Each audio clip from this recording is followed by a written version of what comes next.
Welcome to the Emo Social Club podcast, broadcasting to you live from emosocialclub.tv. I am Brian. And I'm Lizzie, and we're here this afternoon with our UK friend, Gemma Edwards. So I know it's evening for you, so yes. We appreciate you being here. Well, it's early evening, so it's not too bad. Early evening. Yeah. Dinner time. Basically afternoon, yeah. There we go. Gemma has been a friend of the pod for a long time. I believe, met through Instagram just from being an emo podcast. Gemma is, well, I'll let you take it from what you are. But yeah, we've been friends for a while, so we're finally happy to have you on here and happy to chat with you. Thank you. Tell us a bit more about what you do. Tell us a bit about who you are. So before all of this stuff, I was an alternative DJ. I do pop stuff as well, but mostly known for rock nights in the UK. Photographer, and then now Twitch streamer. Yeah, so lots has happened in the last year. Yeah. So I mean, everybody had to make the move to Twitch. Everybody had to go from live events to stuff. I'm sure everybody knows. What was it like to try to make that transition into doing it on the internet instead? Well, I literally didn't know anything. I don't think I'd ever been on Twitch. I definitely heard of Twitch because my friend's a Twitch partner, but she does ASMR, so it's like the absolute opposite of what I do. Thankfully, she helped me, just even get the website set up. I didn't even understand Discord, which is where she wanted to do all the screen sharing to help me, and it was just like a lot of things at once. I didn't know what emotes were, just thought emojis, like to get used to saying emotes is so weird, and I was like, why would anyone want these? Now it's all anybody wants is more emotes.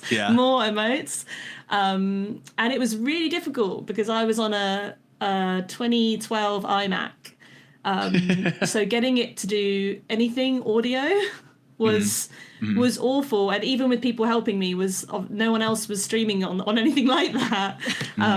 So it was a big learning curve, let alone the visuals and the performance aspect, but just getting anything to work. Internet, I've got new internet now. Like I had to pay for 2 internets for 6 months because my internet was so bad, couldn't do anything. It's actually insane how different my setup and everything is now compared to what it was when I started. There's definitely like a progression, because I know both Brian and I have been like, all right, we have to go from here to here, especially like with streaming this past year and like that new integration. When did you kind of have to realize that, I have to go to Twitch? Was it like immediately as COVID hit, or was it a little bit after? It was pretty soon. So I think the last time I DJ'd in real life was March 11th last year. And I remember then I was booked to DJ, and I had another booking a few days afterwards, which did end up getting cancelled. But the 11th was a bit like, is this okay? And it was a student night. So it's like, and in this particular place, I basically DJ from like this thing in the ceiling, so I'm like looking down on like hundreds of sweaty students all just breathing, coughing everywhere, and they all come up and spit their requests at me, and just being like, I'm using the mic that they use, like everyone uses kind of thing, so everyone's touching it, so you're going and washing your hands constantly. I had like gel, and no one really understood then like how bad it was going to be, but they just didn't know at what point do you wash your hands? Because you wash your hands and you touch your phone and now your hand's dirty again. It was just, it was baffling. It was just like constant gelling. I did that gig. That was a Wednesday. My next one was the Saturday. By then it was off. And I remember I was streaming, I think by the 21st. I think that's my first stream was the 21st. So it was like a week. It was not long at all, like 10 days.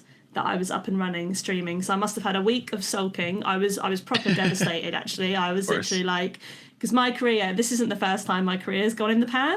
So it was like, again, my career, how has this happened? I'm doing something completely different, and it is just ruined. Like absolutely, I've got nothing. I don't understand, and there's no date for when it's going to be fine again. And everyone's telling, everyone's saying like it's fine, and it's like, no, but it literally isn't.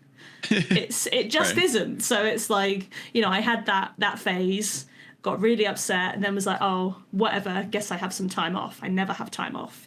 And then my friend Ruby had been like, you should try Twitch. And I was kind of like, I really can't be asked sort of thing. I don't know what that is, and that sounds really complicated. I think the first streams I did were music based, but it was basically me sat at a desk like this, just with the built-in 2012 iMac cam and mic, and I would just playing the music, I guess through speakers to it. I can't even remember what it was, but it was rubbish. But it just, people actually turned up, which was weird, and stuck around. And because I had Ruby's help, it did go kind of full pelt quite early on. Like I had a Discord pretty much at the start, even though it didn't have anything in it and I didn't understand how to use it. I had it, so everything was in place and ready to go. As soon as we had emote slots, they had emotes in them, even though they were terrible. Just everything was like sub badges done straight away. Like everything was, I was proper on it because I wasn't doing anything else with my life. And that's kind of how I take to tasks, I guess. I do just, it's all or nothing really. I was never gonna sort of half-arse it because it would be a waste of time. And then I think I was doing 3 days a week, at least, pretty much straight away. Which, again, a lot of people kind of did, once a month now and again on Twitch. Then maybe they try and do once a week. Then they try and do 3 days a week. I literally went full ham first week until now. It's been a year. And I've been doing at least 3 days a week every single Friday and Saturday for the last year, except for maybe 2. So it was a big commitment early off the bat. Yeah. I think we had to do that same kind of thing where it was like, let's just try doing the podcast. And then it's like, okay, let's start doing more. And then it was like, you really do see that value start to come because your audience starts to get used to you and knows when you're going to be on. There, yeah. Yeah, exactly. And I mean, personally, I think I've looked to you quite a bit for like how to go from like starting a Twitch channel to like being partnered and being like, building that community and having that community on the internet, like within a year, especially during, I mean, it's a dark year for everybody, but certainly like there's still something to have learned from what you've done of just like growing it over the past year. It's like, oh yeah, just dedicate your time to it. And I was listening to this really interesting. It's like somebody who doesn't like live events necessarily, or the setting up of live events or creating live events and like all the work and all the possibility of it falling through and all this stuff.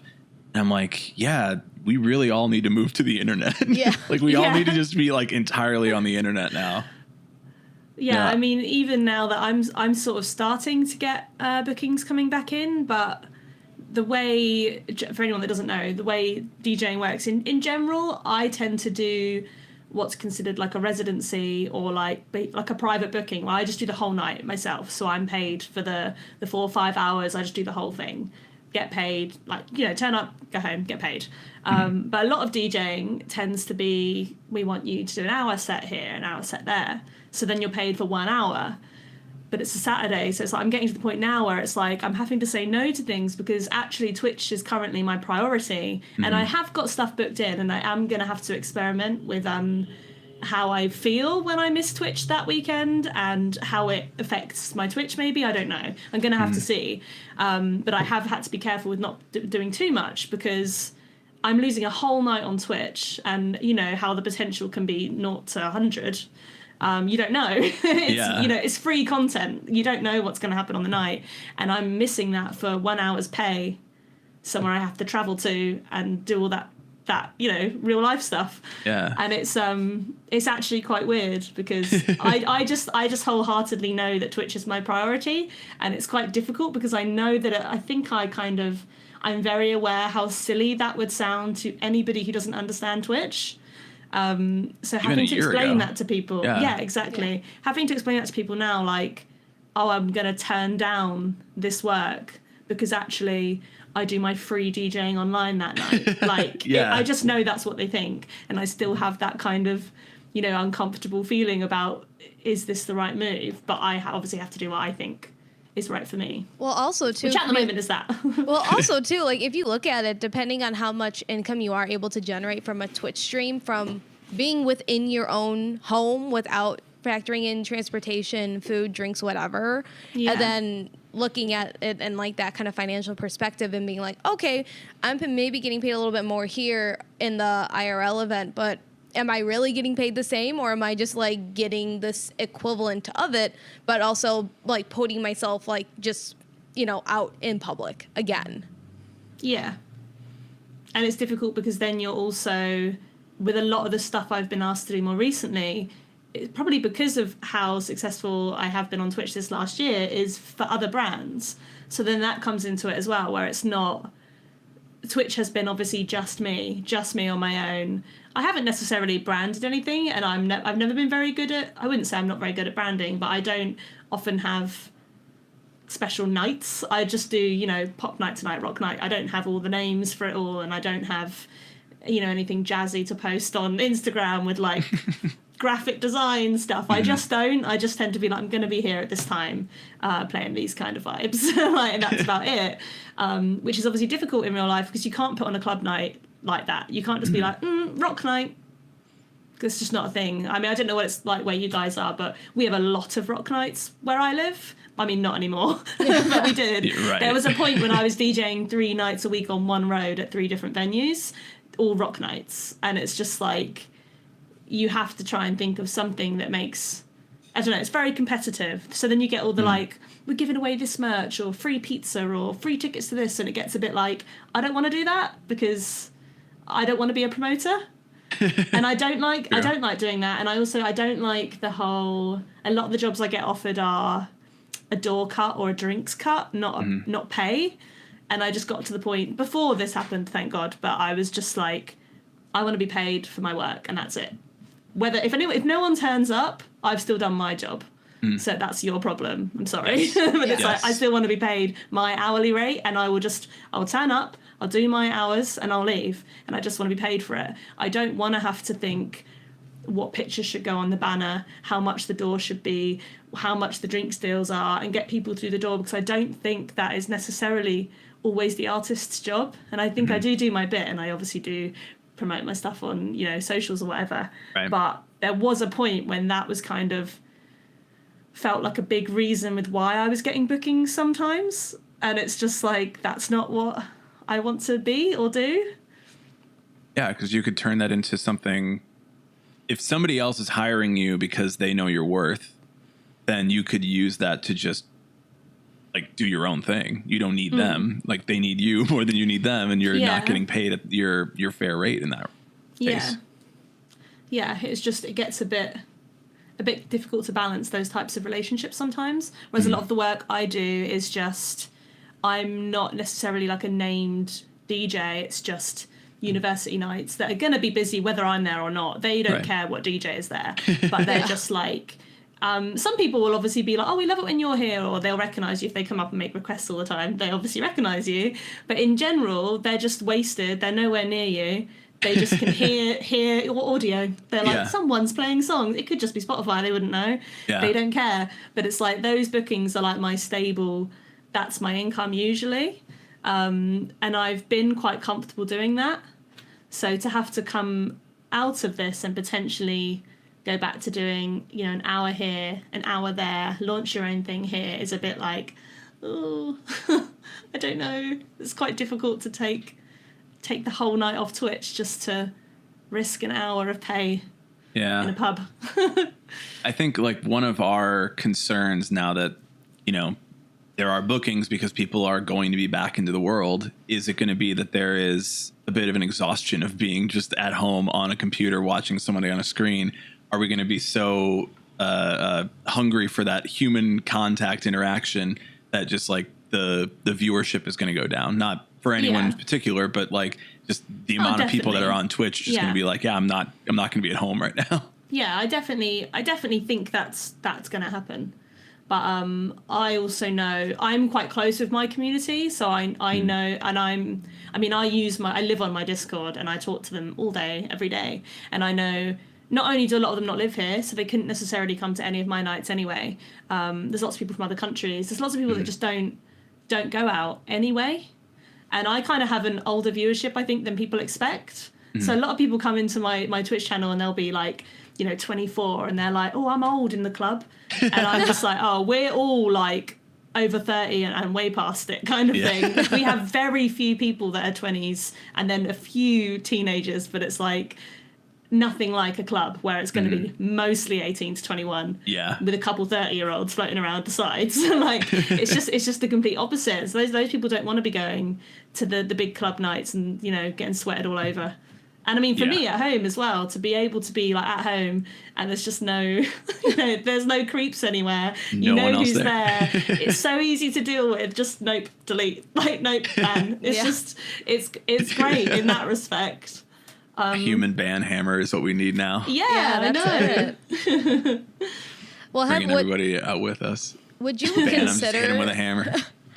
Would you consider that when doing like real life events, would you want to maybe try to stream those on Twitch? I know that that's kind of been something that Brian and I have considered and thought about, and I know some other people have thought about it as well. But I know that obviously that's a lot of different people. It's like bringing two different friend groups together that you're like, do I mix these? I don't know how this is going to turn out. Yeah, this is something people tell me all the time is like the solution.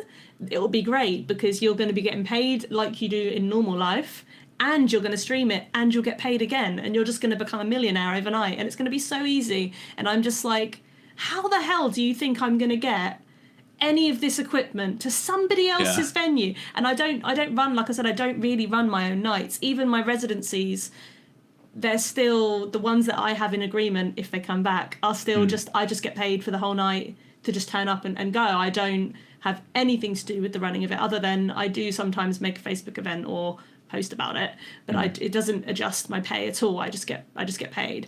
So there's no way I can be taking any of that there. If I was, there's absolutely no way I'd be able to talk to my Twitch guys, which like is the whole point of Twitch. And I mean, you guys are similar. You're very like, you're playing music but you're talking. I know there's lots of DJs on Twitch that are just DJing, not just DJing, they're DJing much better than me, but like they're not talking, they don't really know who's in the chat, you know, that kind of thing. That is, my channel is the complete opposite. I think it's kind of just like listening to music with friends, hanging out. It's more house party vibe, like just like, oh my god, remember this song, oh my god, I'm gonna play you guys this song now, oh my god, maybe you'll know this. Like that's my whole thing. I can't be doing that in the pub whilst dealing with real life people asking for my requests, whilst dealing with stuff. It's just, for me, it is an absolute non-consideration. No. I would happily, if I was to do a branded night for someone else and they wanted to stream it out, fine. Sure. But my channel, no. I really cannot see that being possible at all. Like, even when I try and think of a cut down, maybe just take my MacBook and just the audio, I don't know, like a radio show, I don't know. But I'm just, no. I quite like that my Twitch and I guess like real life DJing events is just like, you're there or you're not there. If you miss Friday, like we don't have VODs obviously for our music events. If you missed it, you missed it. See you next weekend. I quite like that. And it's like, if they're not going to be at the real life event, you missed that one, maybe come next time, or maybe wait till the next Twitch stream and someone's going to miss that one, and you know, everyone can't be everywhere. I think that's actually quite nice. It definitely makes me feel more comfortable that all my videos aren't saved, me dancing about looking stupid. Like, I definitely like deleting my VOD at the end of the night. I'm like, bye, nothing happened. Well, especially like when we download ours, we'll look at it, and because all the music gets like silence, and we're like, we look ridiculous. Yeah, because we're just like, look at mine. Yeah. We send our music to a separate channel that doesn't get saved on the VOD, which means that like, and this is for everybody here on the Twitch stream right now, don't go look at our VODs, please, because it's just me and Lizzie jumping up and down. But like like if you're jumping up and down in front of a microphone, right, it's picking up your breath, but like it's quieter than the music. The music is like loud enough to cover that, but then you listen back and it's just like and it's like, oh my god, we need to delete these. And I keep not remembering to delete them, but it's just so it's Lizzie, it's Lizzie and I jumping up and down, our silent breaths, huffing and puffing, and puffing, Me, while I'd our music be videos in the wheezing. background. Yeah, I have I don't have my mic on the whole time. I just Bubs started to. Oh my god! Yeah, they did. TOS. I'll cover that up. I just turn my mic on when I speak, and then I put it back down, and it's turned off. So at least there's none of that. Yeah. But I don't want to. I try not to look at it. I definitely do look at it constantly, but I try not to look at it throughout the stream. I don't have it where the chat is. I have it over somewhere else. because you do just see it and then you're like, oh, I hate this, that what I'm wearing now, or my hair looks horrible, or I can see all my spots, or, you know, whatever. You're just like, I hate it now. Great. Now I feel rubbish and I have to like dance like, I feel rubbish. Like, it's just really awkward. So I quite like deleting them. I'm like, that's done. Start again. Well, I want to ask too about like you growing your community, you building this community, because when we first met and started talking through Instagram, I realized that you had a lot of followers on Instagram, and I was like, oh, this must be one of those influencers I've heard so much about. It's like one of those types. And so we talked about this a lot because I think this is really interesting, like your story of like being more on that influencer path and being somebody who has a following that already brought it from Instagram to a Twitch channel, or from your in-person live events to your Instagram to your Twitch channel, or however that sort of motion went. What was it like to like, I mean, how did you do it so that we all can copy and paste what you did for ourselves? And also like, what has it been like to like get that kind of following and try to, you know, connect it to your other things that you're doing? Yeah, I mean, I have to say for a start that very, very, very few of my Twitch community are from anything else. I have the odd sort of person I actually know, the odd friend, the odd someone that's been to maybe one of my nights before and saw it on Instagram and like, oh, that's her. But I think the reason my community's been so successful is because it's Twitch people, and I cannot tell you how this happened, and I really wish I could give people better advice. And then not to take, you know, they're telling me off all the time for taking, you know, my own achievements away from myself. I really don't know. I don't think I did anything. I just don't understand where they came from, how it just, they snowballed into a big bundle of people. I really don't know. Like, I wish I could help. Like, I definitely, obviously I was posting about it on Instagram, but there's been nights where I just forgot, and it makes absolutely no difference to my numbers or anything like that. I'm sure if I ever looked at my Instagram insights, they'd be absolutely awful. It'd be swipe up 3 or something. Like, no one watches my story or does the swipe ups or anything. Sure. We have quite a lot of people say they've come in via recommended, so I don't know if it was because when I first started out, there wasn't so many sort of people DJing rock music on Twitch, so maybe it was just the one that said, you know, I don't know if you ever go and browse on the music thing, but obviously there's loads of channels in all different countries, so I'll tend to go and see if anyone like speaking English that I can be like, oh, maybe I'll check in there, and it's pretty much, you know, sort of techno or house or something, and then I'm like, oh, keep going. It's actually quite hard to find one that I think, even me personally, that I would want to go in. And then I'm just like, oh, there's actually not a huge amount of that going on in the music category. There's a lot of cool acoustic stream, which is why we end up raiding quite a lot of acoustic guitar sort of musicians.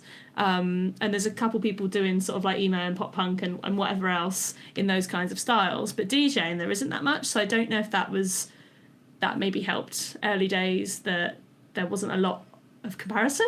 Yeah. It was just, I don't know, I think I get a lot of people saying they found me on the recommended bits, and I don't do anything for that to happen. I just, right. And people always complain that Twitch has no discoverability, but like, I don't know, we just haven't found that. We've done pretty well from it, I think, but maybe just knowing people that streamed already, I guess maybe because they were on my friends list, it might push you out to recommend. I really similar channels know. If you watch something and they like know somebody who watched your channel or something. Yeah, because I've definitely got a few of my sort of long-standing members are from my friend Ruby, who helped me set up, but most of the guys are just one person from, you know, all different places, and then they've just amalgamated into to one group. I don't know how that happened. Hey, it's fair. I don't even personally look at music. If I'm on Twitch, it's usually for video games and watching somebody play a game I like, or watching, a lot of times it's like a YouTuber or somebody else, you know, that I know maybe that you personally. recognize already, yeah. Yeah, it's like I'm not usually trying to get into the Twitch algorithm, I guess, to find a new channel to watch. I'm usually just like somebody I already know, which is why I think people argue there's no discoverability, is because people are a little hesitant. But then if everybody has to go oh, I'm gonna go to Twitch because everybody's moving to Twitch, and I know somebody else on Twitch. Like, you know what? I got this website now. Let me go check out what's going on there. So it's with more people like coming to it and seeing things, it's like spreading the message about new channels to everybody. Yeah. I think a lot of my lot just say they just found it. Yeah. They don't even know why. They're like, why am I here? How am I still here now? Yeah, guess I'm listening now. I know I had some friends who are like trying to get into Twitch streaming like after we got ours like very roughly set up, and I think the biggest thing was like Googling like how do I grow my audience on Twitch, and a lot of it was like just raid people and just hop in and like basically like online networking. So I think that could be like one of the I think only like logical easy ways to explain it at this point when it comes down to it of like growing an audience and just like I mean obviously not everybody here is like to network, but they're here to be like, hey, this is it. And then, you know, that's just kind of how one person grows their following, but also then more people come to a community because it's word of mouth. It's kind of like this old school, like guerrilla marketing thing in a sense. That's what I feel like. It's like when you used to hang out, I don't know if this is like a British thing, but like hang out in town, just people were there and you're like friends of friends and you become a group of people and you know everyone thinks you're a teenage gang, but it's just like everyone just came from different places and they're all just emo and just stood around in one corner and now we're friends. And it's like it's that old kind of way of making friends, I think, but online, which is like why I've loved it, because to me I was brought up by MSN and message boards, and that's how it feels to me. It feels like with Discord and Twitch chat, it's like MSN and message boards again, but with my modern like now life of DJing just popped on top of it. It doesn't necessarily feel like this weird new 2021 magical thing. It feels like a throwback thing for me, but I don't know if that's just because that's how I am and that's the kind of music I play. But it just feels like that. It feels very not old fashioned, but it's like just like the odd person just joins in one day and you're like, all right, this person's here now. Hey. And we've got loads of people in my community as well that could be there for 3 months and it just feels like they've been there since the start. And every time they resub, I'm genuinely like, oh my God, I thought you've been here the whole time. Like, when, what? Yeah. How did that? But they've just slotted in. And we'll just find people one night that will just be like, oh my God, didn't know anyone was DJing like pop punk on Twitter, and we're like been here for a year kind of thing. And they just slot straight in and you're just like, oh, it's like you've been here the whole time. And that's kind of how it feels. It's quite hard to explain and it's quite hard to replicate on purpose, because I definitely did try at the start to think, right, if I've got 50 viewers now, should probably try and raid someone that's got a little bit more so I can be like, oh, hi, people come follow me, you know, like subtly like, oh, Gemma's raided, let's go follow Gemma. And then I just noticed I was literally getting like no follow or like one follow. And then it got to the point where I was like, oh, personally for me, raiding people does almost nothing. So I should just raid who I want to raid, who suits what I like. I don't think, I definitely occasionally do think if we've got too many viewers, sometimes if I was to go raid someone that has like 2 viewers, it can be a bit overwhelming. And we're very chatty as well. So it can be a bit like they're freaking out because they're like, I don't know how to perform to hundreds of people, even though it's the same. But obviously it doesn't feel like that at the start. Whereas some people will react totally fine. You could bring them 10,000 people and they'd be like, oh, cool, and carry on as they were. Hey, everyone. And it's just like, I think taking that more intuitive response to doing it rather than necessarily networking on purpose, I found. I just found a lot of the tips and tricks that you do read just didn't really work, or they weren't evidenced to have worked. Maybe they did. But and we've definitely had a few people that like I've raided that I thought were like, you know, like a huge deal, and now we're up to like the same viewers as them, and I'm like, oh my God, I used to think like they were like, you know, that's insane, like that's 20 years of work kind of thing, and lots of them were new from the beginning of lockdown as well, and I just didn't know that, and I was like, bloody hell, like how have they done this since lockdown? And then they will now like will raid each other now and again, and you'll kind of dip your like toe in the water there and be like, oh, hello again, it's been a while, and then there'll be the people you raid regularly. So I guess that's more of a community vibe in my opinion, rather than a networking vibe. I think networking can become quite like obvious, and it kind of makes people go, Like, which is, I used to do some parties in Chicago many years ago, and they all sucked and nobody came to them. So that's not a flex by any means at all. But it was really interesting that like if there was a party happening every night of the week, the same people would be at every one of them, and there would be different people that were throwing them of that same group. So it's like, let's say you're coming in and you're spending like $10 at the bar. That $10 just goes to somebody else's party the next night, and then it's like the same $10 bill is just moving through everybody's parties.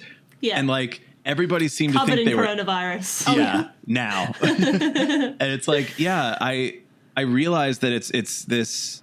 It's like we're networking and we're trying to get more people to come to this thing, but you're essentially just marketing to your friends and all that. So like you might as well just do shit that your friends like and not worry about like all the other stuff. Just your community should guide what you're doing. And if you're like trying to network, then your community's probably going to go, ooh, they're networking. Yeah, exactly. And I never do like, I do try and be careful to, you know, I don't love, every song I play isn't my favorite song in the world. Quite often it's like, this song.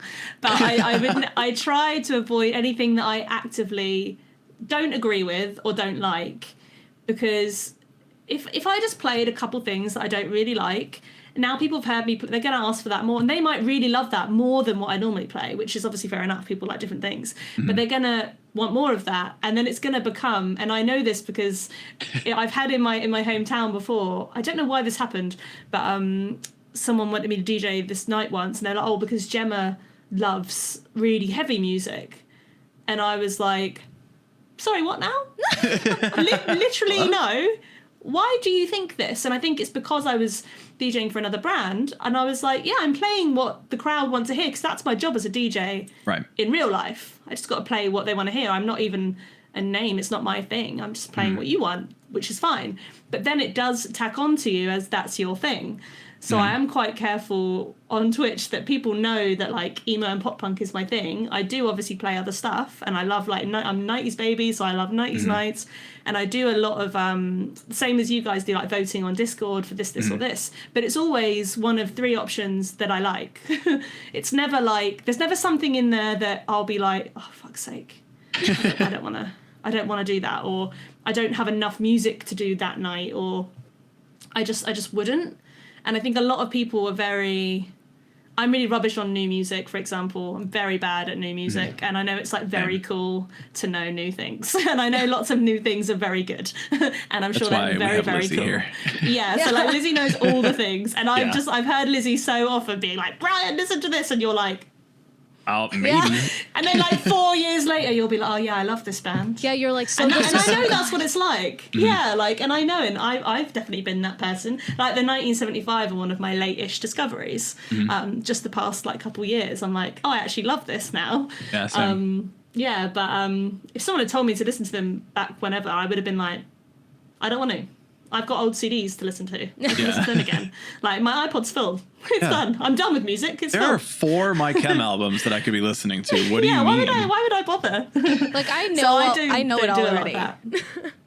Yeah, exactly. I'm just like, I just don't bother with a lot of that. So I think people don't come expecting that, and they don't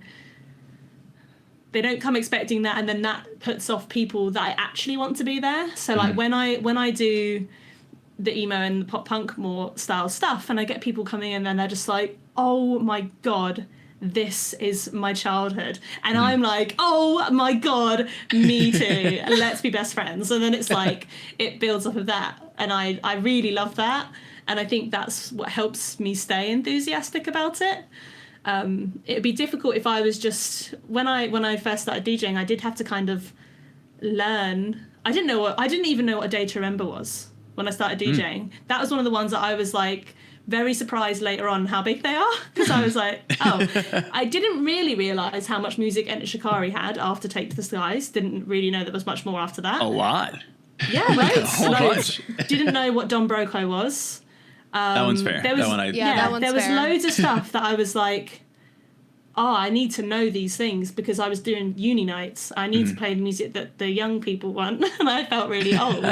And there's loads of stuff in there that I love, and now I've got, you know, people all over the world that will love this like Don Broco song, or, you know, something stupid. They're just like, you know, Skibbity or whatever.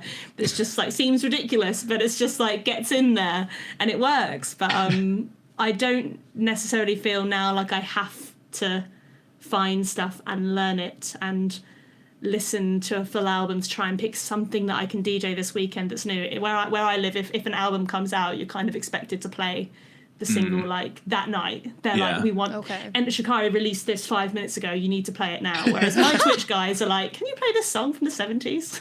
And that's the expectation. Yeah. Yeah, I know. It's very different. I know in like real life. So like I've never DJ'd in real life. I just kind of like clung on to Brian because I was scared also to just talk to people. But when we went to like our usual local like Sunday emo nights we have here in Chicago, I know that they would go up to that DJ. It wasn't Brian, it's a different DJ, and say, can I listen to this new whatever song it was? And at least like 6 out of 10 times it was like a no. And it was usually because it doesn't fit a specific criteria or because they are just unaware of it and they don't want to play the newer music. And while it had a good community and it still has a good community, it's, you know, you're not bringing in new friends. And when there were like offshoots where it would be like, okay, the next day is a holiday and you have a, you know, random people who are like, oh, I usually work a 9 to 5, so I can't usually come out on Sundays.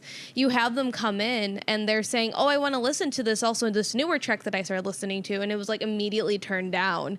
So I think there's also something there when it comes to like having that like pivot and like just being a little bit more open to it. And like it's a balance. Right. And I think it's really great that you're like, oh, hey, this is like what the kids like. Oh, hey, this is what, you know, everybody else, you know, is expecting. Yeah. And I think without it, a lot of DJs, I think when things start to come back or if they keep continuing to be on Twitch, it's going to be like kind of a disconnect because you look at it. I mean, I was looking at our Twitch streams and like our demographics, and it's like, absolutely nobody in like this like 18 to 21 year old category, which is like weird. I don't believe it, but it was really fucking weird. Yeah, I reckon we've got like 5. Yeah. Yeah, and I'm like, oh, is it because we're not playing like this newer Gen Z stuff? And I'm like, but does it really fit? I'm like, I feel like we're getting some of it, but we're not doing, you know, we're not playing Billie Eilish all the time or really that much We're of not ever. playing Billie Eilish. Right, we're playing her sometimes, but we're not playing her like every stream like Billie Eilish. I'm like, it's just like, it's just weird to kind of read it like that and to see where it's going to go. I think that's what's been so good for me with Twitch is it does feel like more of my age group than I would necessarily get in my general work. And that's definitely not always, because I have a residency at home once a month and it is in a venue that's kind of similar. So it's like, and I always look forward to that night because I know it's going to be people that I know, my friends, and people that kind of age that are going to be like, oh my God, I've never heard a DJ play this song. And you're like, well, people play it all the time. You know, I don't know if you get that. People are like, oh my God, a DJ playing this. And you're like, literally everyone does, but you're like, thank you. But okay, it's not like that special, but they're just like, maybe they only go to the uni nights or something where it's like just stuff they don't know. I really don't know. Top 40 and all that, yeah. Yeah, and I think the vibe is really important for me. So sometimes, even if I know nobody is going to know this song, if it's like a boppy vibe, I know I can play it in real life as well. And I know people can still kind of just go, oh, I don't know this song. Da, da, da, da, da, da. Whereas if it's like, it could be the most critically acclaimed song, but if it's like slow or boring or it's so screamy and heavy that you don't know anything that's happening in it, people that know it will love it. But people that don't know it are like, what is this? Yeah. Whereas if it's at least like, they can at least go along with it until the next track. Yeah. So I'm quite... That's kind of how I pick and choose if I'm going to play something that's not known. It's not necessarily no one knows it, it's going to bomb, but there's just certain things that no one knows it and it is also going to bomb. Not just for that reason, but it just is. And it doesn't mean it's not a good song. And I don't play a lot of songs that I love because they're just not right. Like, I just wouldn't. I think that's a thing people get confused about with DJs a lot. It's just like, you only play songs you like, and I'm just like, sometimes I'm like, I don't like any of these songs. I'm having a terrible time, actually. Again, not so much on Twitch, but in real life it was a lot like, this night's been really boring for me because these aren't my vibes. Yeah. Whereas Twitch, I get to have that for myself a little bit more. I definitely thought you were talking about more meme-y songs than than the heavy songs, but I do totally get it with like the metal and like all that. It's like sometimes it's hard to like bridge that audience. Like, but I think we have like, you know, you can play Under Oath maybe, and it's like, yeah, everybody knows this song because Under Oath was on Warped Tour, all that, yada yada. But then it's like, you know, everybody comes and they're like, can you play Skibbity? And I'm like, no, wait, hold on. Yeah. No, it's not metal. It's a dance bop. Is a dance involved with it? Like all this stuff. Yeah. But I'm like, I don't. I mean, I will, but like, I don't But want like, does to. it fit with it? Don't I make guess. me. Yeah, that's like ours. It's like it's been banished now to it's a level 5 hype train only occurrence. So Okay. I don't ever accept requests for it. Yeah. It can't just be popped on, but it is kind of sometimes it'll be on like, you know, like 80s night or something, and it's like Skibbity's not really 80s.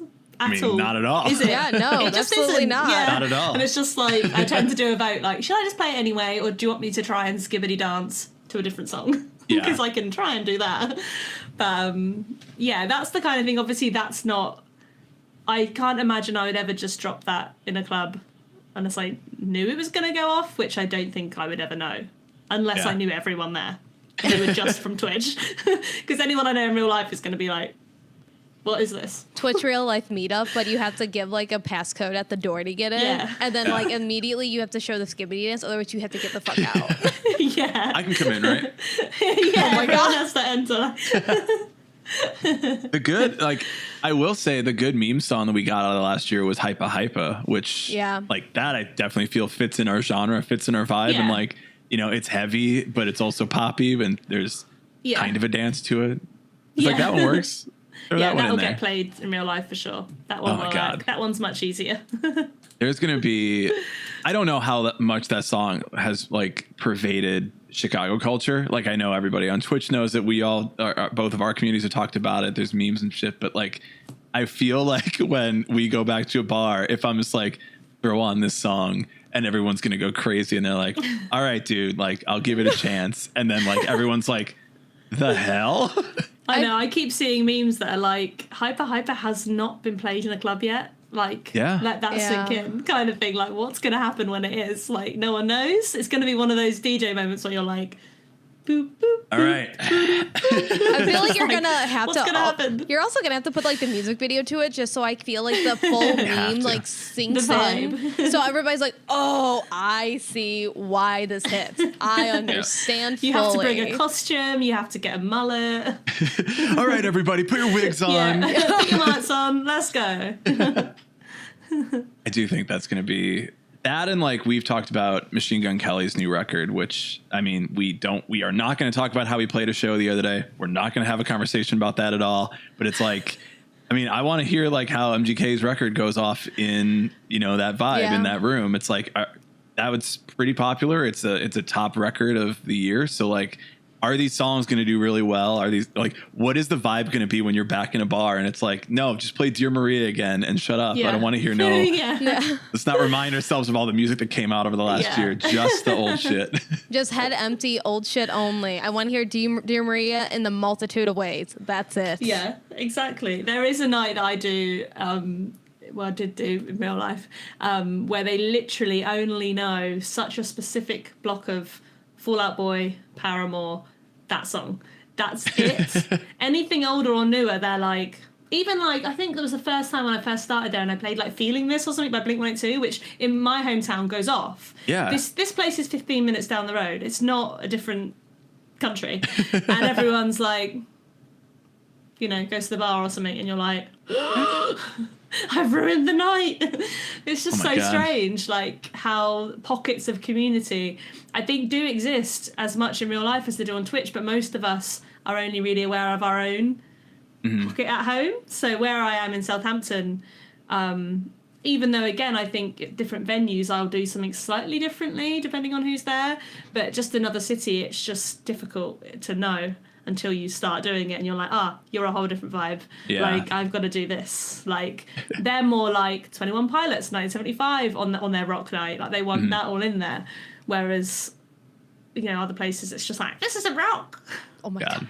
Yeah. A lot of people that will yell at me if I play a 21 Those Pilots people. song. Like, like I went to an emo night in LA, and it wasn't emo night LA. It was just like their local version of an emo night.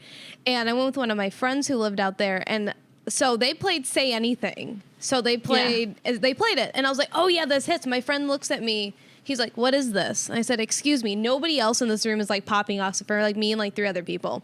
They put on No Doubt. Everybody loses their fucking shit, which as they should, but like in Chicago, it doesn't really happen.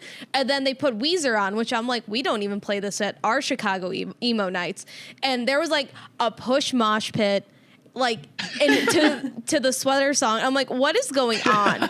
What is going on? This is completely parallel. I need to call my mom to come and pick me up. I don't know what's going on here. And it's just those pockets, pockets of community that they've obviously made, and other people will come in and out of them, but there's like a pocket of just what does and doesn't work that can be hard to change or infiltrate. Yeah.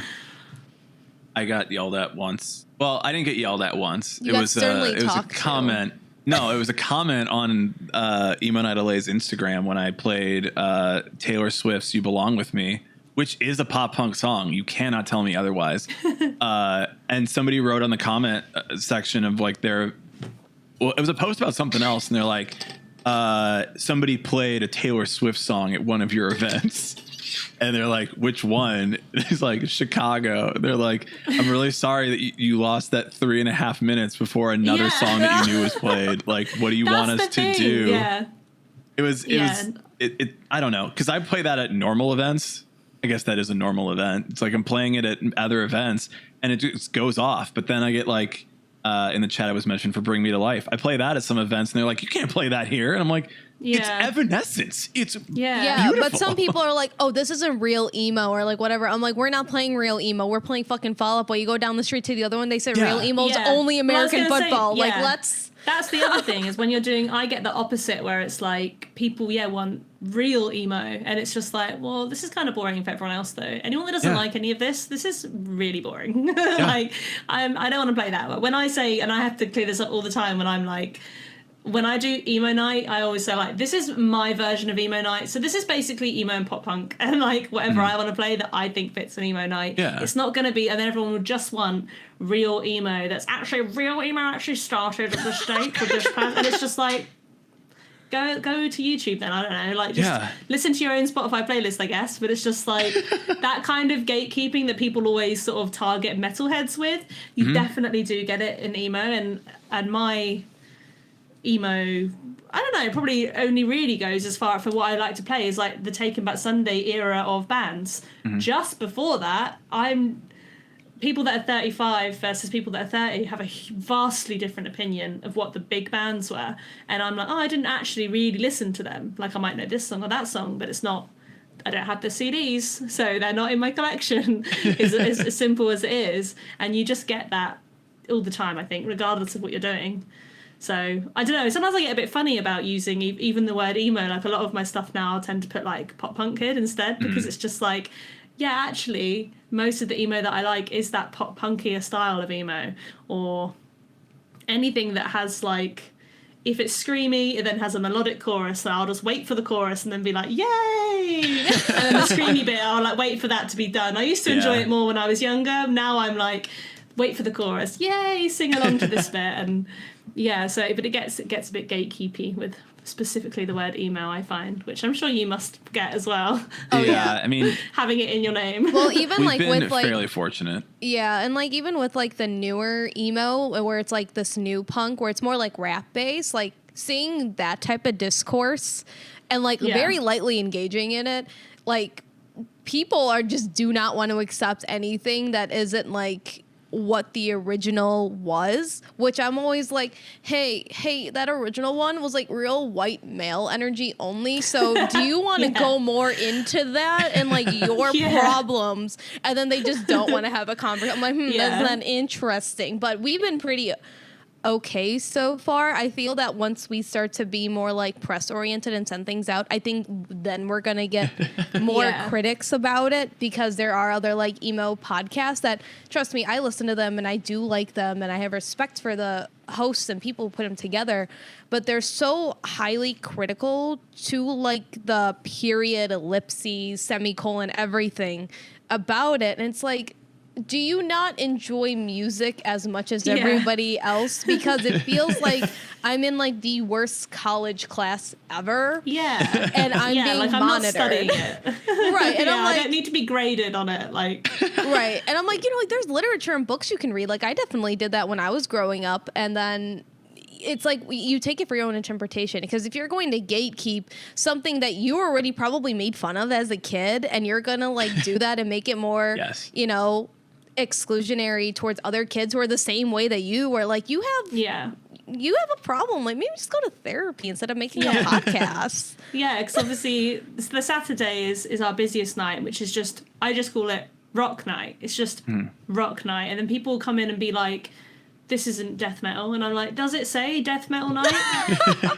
That's really wild too. Like it says rock night. And and I'll be like, oh, well, I don't think, you know, like, I don't think Paramore or Linkin Park or anyone, that's not rock. And it's like, what? But it literally is. It's like, I'm not gonna debate with you what it is. Yeah, I'm like, I think I could probably say that Busted and McFly are rock. They're pop rock. So it's like, it still goes. Like, it's still in somehow. Indie rock, like The Killers or Arctic Monkeys or whatever, is still, I don't play a lot of that on Twitch at all, but like, still rock. Like, if you always want to be that specific, you need to find, you know, a death metal night and then be like, that's not death metal enough. Like, it's just, I try and be so broad. And it's like the same as you get, I don't know if you get this, but I get a lot of guys coming in being like, you're not even live remixing everything. Why aren't you scratching everything? And it's just like, does it say? It just says rock night is all it says. I don't say like rock night mix fest of scratching up all your favourite tracks. It just says rock night. I haven't missold you. I don't know why you're so upset. There's plenty of other people you can be watching. And also, me personally, and I think a lot of my community, I don't want to hear the song getting all fucked up. I just want to hear the song. I don't want to wait for the chorus and then it's gone because it's actually a different song now, or wait for it and now it's techno. I just want to hear the song that I like. That's it. That's all I want. And it's like, I know there's other DJs doing other things, and that's great. Go there. Go to them. Go there, yeah. Like, I've not missold you here, but we do get that quite a lot, where it's just like, you're not even doing, oh, you're just playing MP3s. That's what I get. And it's like, what do you think every DJ in the world is doing? They're playing MP3s. Yeah. I'm like, dude, Sorry. I only go to nights where they play off Spotify. Yeah. Like, I have not gone like a real DJ night ever. Yeah, where a lot of the nights that I go to, that I work, when I started, so I used to, obviously, that whole imposter syndrome of feeling like I didn't know anything, and I'm just pressing play. I'm just playing this song, and I've always kind of, slagged myself off a bit and be like, I'm not really a DJ, I'm more of a song selector. Think of it more like a radio show. I'm more of a song selector. I don't want to, like, tell everyone I'm a DJ. And then I'll go to these nights with all these men that are paid whatever, and they're just literally on iPads with YouTube videos playing. And I'm like, oh, I actually have, like, and they're like, oh, Gemma knows the keys and the BPM and everything. And I'm like, well, I mean, it's written on the it's right there. file info. I don't know it. I've just but it's there if I need to tell you. Yeah, I'm just not playing things on YouTube. It's like I've done the the setup work that I have that, and that I do consider that when I'm playing songs. I thought that was quite basic, but a lot of the stuff when I've gone to other nights, it's like, oh, you're not even doing that. But people just don't know. So people just, when they see that you're not doing this thing, suddenly it's like fake and rubbish. But you're just like, I wish you actually knew anything so that you could understand how little most other people do. Even insane DJ sets, like, they're often pre-recorded. So it's like, yeah, I could, I maybe couldn't do that as well. I've done a few mixes, but it's just like, that's no different. They're still just press and play on a pre-recorded mix that they've done 100 times to make sure it's right. You could not do this on 2 channels. Like what they're doing on 2 channels cannot be done. This is like 4, 5, 6 tracks sometimes. They're not on 2 channels. Like it doesn't work. But you don't know any of that. So you're just like, wow. You're like, I know the song. Amazing. I'm having a good time. I'm dancing. Sometimes I'm like, do you want me to press these buttons? Listen how annoying this is when I'm. Is that better? Is that better? Do you like this? Like, because I hate this. Yeah. Oh, it's so annoying. I say this from my position as a straight heterosexual cisgender white man. It's like, man, the amount of work that like, yeah, thank you. It's true. Yeah. The amount of work that like, every week. I'm reminded every day. It's like every time somebody like me has to show up and do something is like you're judged on such a lower standard than like anybody else of any other background. So it's like, yeah, it sucks. It's like, I don't know how to DJ. I've been booked as a DJ many times. Like I tell them, like, no, dude, loads it's Spotify. of like famous bands, and they're like, we can't DJ. Like, I don't know why my manager books us out on these. It's big money, but they're like, we don't know even how to press play, and they can't time it. And I'm like, oh, but you're in a band. Yeah. Like you time when you play music, you're in time, and they're like amazing bands that are like live, amazing bands that I love, and they're just like, no, I just can't do it. Like I can't press play in time, and you're like, I don't know how the skill doesn't translate. But then it makes you realise that even just pressing play on its own is something that many people cannot do at the right time. Mm-hmm. So it's like, even if you think that is so low, that is still a skill that many people don't have. And it's just like, to have to deal with you're not even doing anything. It's just, okay, then go away. Because we're having fun whilst I don't do anything. Yeah. Dude, and you brought up like the house party side. It's like, I don't go to somebody's house where they're playing music and then I go, you really could be mixing the Spotify playlist better at your own home. It's like, that's the same idea. Like, just fucking listen, man. Yeah. Yeah. It's a pain. I think you do very well dealing with a lot of trolls who are coming through and just being like, I'm going to talk shit because it's the internet. And it's like, I think because we're playing videos in the background that nobody like comes in, they're like, you're not DJing. Like we don't even have the controller like on screen. I don't have a controller right now. If you asked like, either of us to probably do like the wiki or anything, we'd be like, I would literally go like this so you could see my hand and say wiki and then go, okay, you good now? We did it for you. I've actually noticed a lot of DJs on Twitch you can't see the decks at all. Mm-hmm. Because then I'm like, because you can see mine, so it's like, I almost feel like you can see mine and you can see exactly what I'm not doing. Yeah. And I am comfortable showing you exactly what I'm not doing. Yeah. Otherwise, I obviously could just move the camera and you wouldn't be able to see it. But it would almost like, and I've seen this in real, this isn't a Twitch dig. This is like what I've experienced in real life venues. You get a lot of DJs. We've done it on my channel as a joke before with the, like the hot knobs when it's like, oh yeah, and like they're not doing anything. It's a rock night, so it's like, hey, this is a rock song. I can hear no difference. Like, listen to the track. It's the same. They're not doing anything, but it's like they do the act of doing something. It tends to be a man thing. Sorry to say it's a man thing. It tends to be a man thing, and it's like they're doing all this. Oh yeah, and they're like. Ooh, just moving everything, and you're like, none of these are to do with that channel. None of these buttons do anything. None of these filters are on. Mm-hmm. They're just moving things. And it's like, yeah, I could do that, and I could pretend. I mean, I couldn't because I'd feel so uncomfortable the whole time. I'd be like having a panic attack. Like, everyone can see that I'm faking it. But they just don't care. And I think some people genuinely enjoy watching them more because they think they're doing something they're not. And I just can't do that because it just, I'll happily say, even to trolls, like, yeah, I'm using these 2 buttons. People will come in and be like, oh my God, so many buttons. It's so difficult. It's so amazing. And I'm like, well, I'm really only using the 2 play buttons. There's some sliders, play buttons. There's not a hell of a lot going on here. Yeah. Like it's quite easy to do, but it depends. You're probably going to pick all rubbish songs. It depends what your other skills are. I think my USP with the jobs that I tend to do is, not picking rubbish songs. Yeah, you can pick a rubbish song and pretend you're remixing it. Doesn't make it a good song. Yeah. But that is just such a common thing that I'm just like, oh, I don't want to be that person. If I can't do it, I won't pretend I can do it. Yeah. I do know a lot of DJs that can do real stuff with that. And I'm like, you guys are really talented. So go to them. They exist. Yeah, They're out yeah. there. Yeah. They're doing some shit with it. Like Chicago, like there's a lot of very good DJs just in the city. And I'm like, yeah, they're great. I don't want to do any of that shit. That sounds fun for you. So, you know. I think we've had it a few times on my channel where it's like, oh, she's not even doing anything because I do have my laptop set up to the side, which I literally use to ban trolls and type in chat if I need to. My laptop is not connected to my Dex at all. My Dex just takes USB straight into it. Mm-hmm.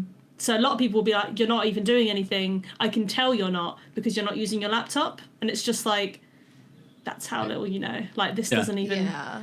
I have these decks so that I don't need a laptop because I never had a good laptop in the past. So I would never have trusted a laptop. It's just like, yeah, it's just an MP3. Like that's on a USB. That is all it is. That is literally all it is. But somebody using some crappy free software or Spotify on their laptop isn't any better. Like that's not how it works. Yeah. It's like, do you enjoy it or not? That's the question. Just shh. Let people enjoy things. Sometimes let yourself enjoy things. Yeah. Just let yourself enjoy some crap. Like, it's fine. You don't have to overthink it. Just be like, yo, here's what I got for you. I got the vibes. I got full record just having a plays, good whatever time. it is. Yeah. That's what I always have to say to trolls. I'm just like, we're having a good time. You're welcome to join us. If you don't want to have a good time and you want to complain, then it's probably not the place for you. And you don't need to complain about everyone else having a good time. Yeah. Because you can have a good time somewhere else. Looks like everyone's having fun here. I should ruin this. Yeah, that's literally what it's like. I should just let them know that actually she's just playing MP3s, guys. What about the meme with the guy like standing in the corner of the party who's like, they don't know that she's just playing MP3s? Oh, yeah? Yeah. Yeah. That's literally it. Good. Well, we've been recording for an hour. We leave space open for plugs. We can keep talking a little bit on if there's anything else you want us to mention to tell everybody about. Obviously, it's Gemma Edwards on everything. Yeah, easy peasy. I don't have anything in particular to plug. Yeah, just the streams. Keep you coming around. Mostly just on Twitch.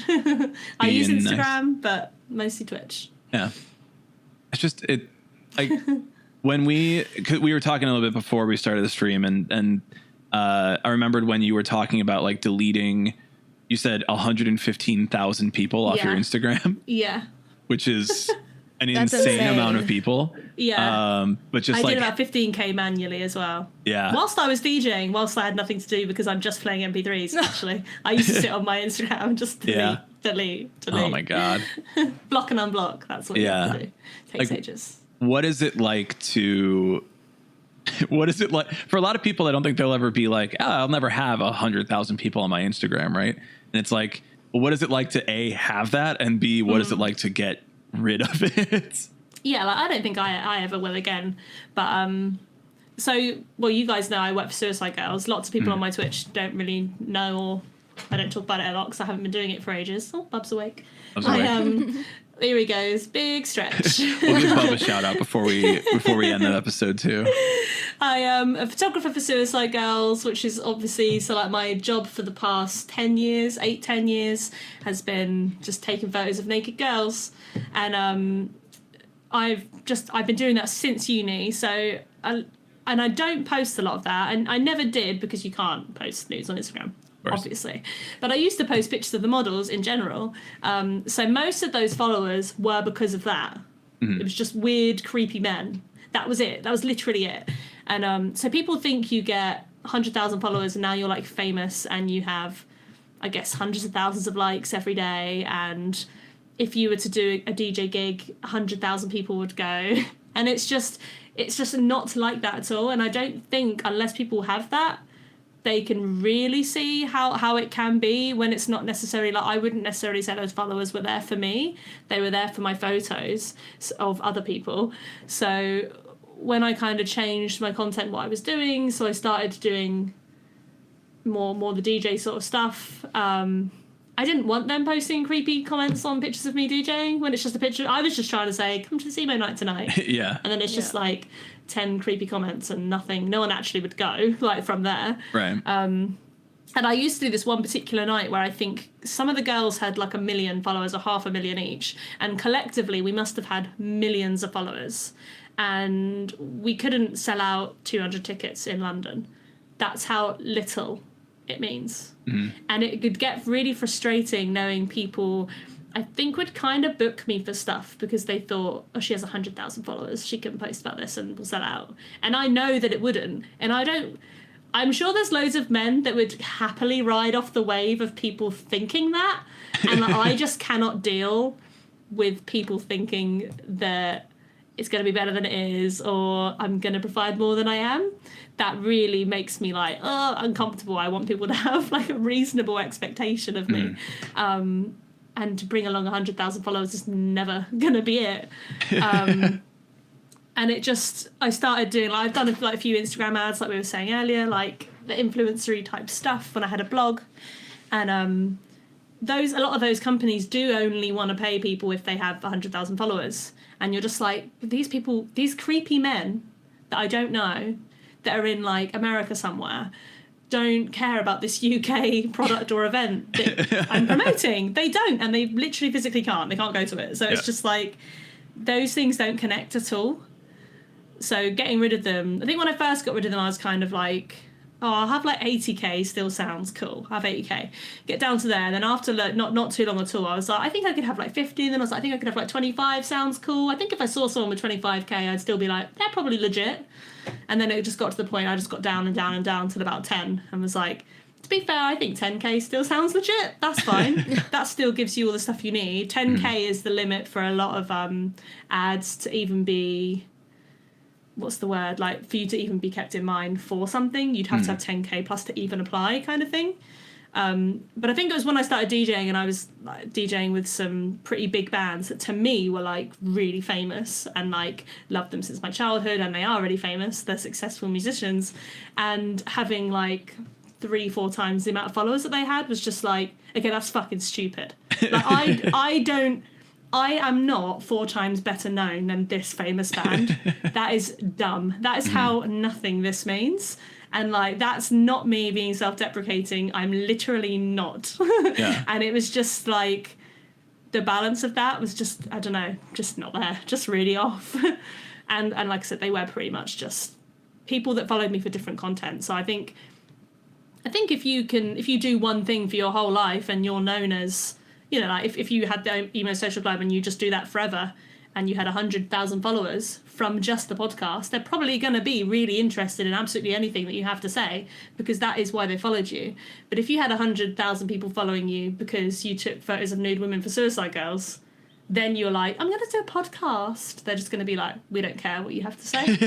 And that's how it felt. It felt a bit like, getting rid of them felt a bit like, Lizzie, you probably understand this more than Brian, but like going to a club and just being like, right, all the men, just men everywhere. Maybe you've got like 4 women, and you're just like, right, you can't look at me anymore. You can't look at me anymore. You can't look at me anymore. You can't look at me anymore. And that's how it felt. And it was so refreshing to be like, no more of you, actually. No, like, no. You're and just gone. scale it back. Yeah, until it's like, okay, people I know and like, and these 4 women that are left over. You're like, okay, this feels more comfortable now. This feels more like my space. I don't want to hear like anything these people have to say, and to be honest, most of the time it was just, you know, offensive.